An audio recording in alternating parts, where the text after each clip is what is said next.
Halo, Assalamualaikum Mas Hasbi. Waalaikumsalam warahmatullahi wabarakatuh, Mas Wahyu. Gimana kabarnya? Sehat ya? Alhamdulillah sehat. Siap. Mas Hasbi gimana, sehat? Alhamdulillah sehat selalu. Sehat ya? Sehat, alhamdulillah.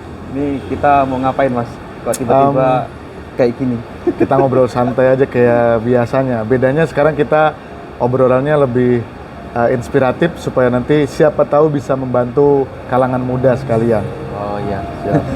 Ya betul, ibaratnya kita ngopi nggak hanya sekedar ngopi, tapi lah santai-santai bahas jangan ringan-ringan Mas ya. Iya betul, ngopi, ngobrol perkara inspiratif. Nah, kan mantap. Serba inspiratif. Wah, serba inspiratif. Oke Mas, Iya.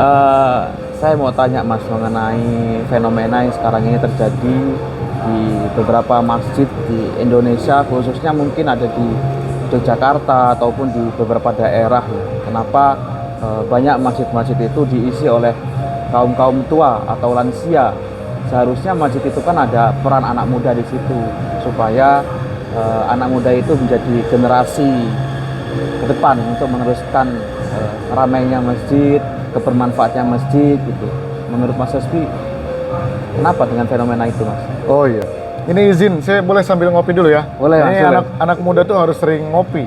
Saya juga ngobrol, harus minum. Iya, ngobrol seputar inspiratif. Wah, bismillah. Alhamdulillah. Jadi kalau dari kacamata saya itu, kenapa kok kalangan muda sekarang itu malas ke masjid? Yang terjadi sekarang itu kan masjid hanya diisi oleh orang-orang bergelar S1, S2, S3.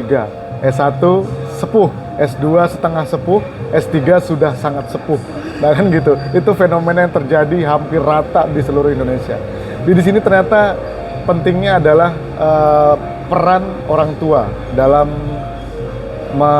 mengajak anaknya, terus mengontrol anaknya. Jadi anak itu harus diajak, ayo rajin ke masjid.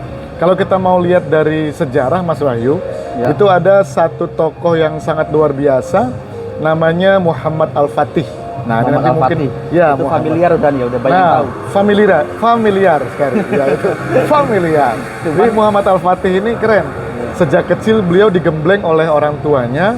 Jadi bukan kita lihat dia kan raja, dia kan anak raja. Di sini bukan melihat siapa bapaknya, siapa dia, melainkan bagaimana pola didik kepada anak, kemudian bagaimana anak tersebut mengembangkan dirinya. Singkat kisah, Muhammad Al-Fatih ini kan sejak kecil itu sudah menjadi hafiz Quran.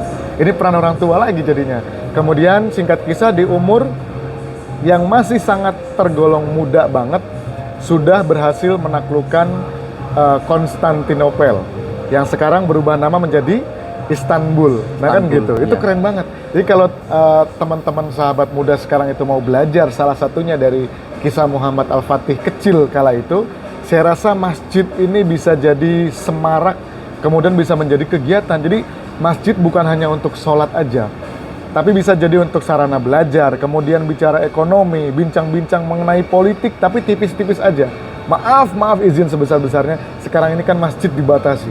Di masjid nggak boleh bicara politik, nggak boleh bicara ekonomi, pokoknya seputar ibadah aja. Gitu mungkin Mas Wahyu. Ya, berarti pintar-pintar kita sebagai kaum yang lebih kita kaum termasuk S1 atau S2 ini. Kita termasuk S2 berarti. Kita S2. S2. Setengah sepuh ya. Oh Setengah iya. sepuh. Nah, Setengah berarti, sepuh. Kita sebagai kaum setengah sepuh ini gimana caranya harus mengedukasi anak-anak muda supaya dia itu peduli dengan masjid, ya asik ke masjid, meramaikan masjid.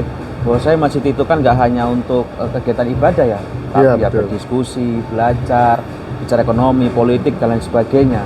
Pokoknya semua itu bisa dilakukan di dalam masjid.